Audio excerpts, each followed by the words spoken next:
चला राईट. आपल्या समोर एक प्रश्न आहे. ए ला व बी ला सी च्या अनुक्रमे 20% व 25% गुण मिळाले तर ए ला बी च्या तुलनेत किती गुण मिळाले असा आपल्याला एकदम सोपा प्रश्न दिलेला आहे.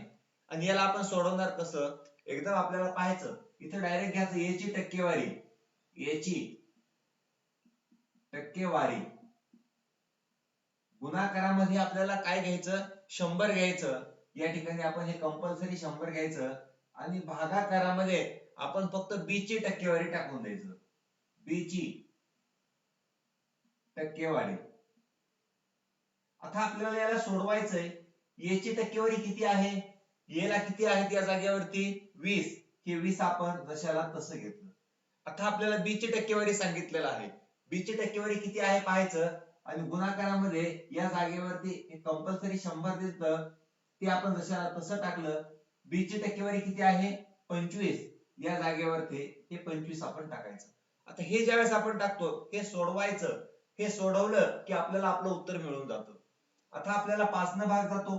5 न भाग दिला किंवा इथं आपण 25 25 25 चौक 100 4 आलं 4 दोन्ही 8 आणि 0 जशाला तसा. म्हणजे आपल्याला उत्तर काय मिळालं 80.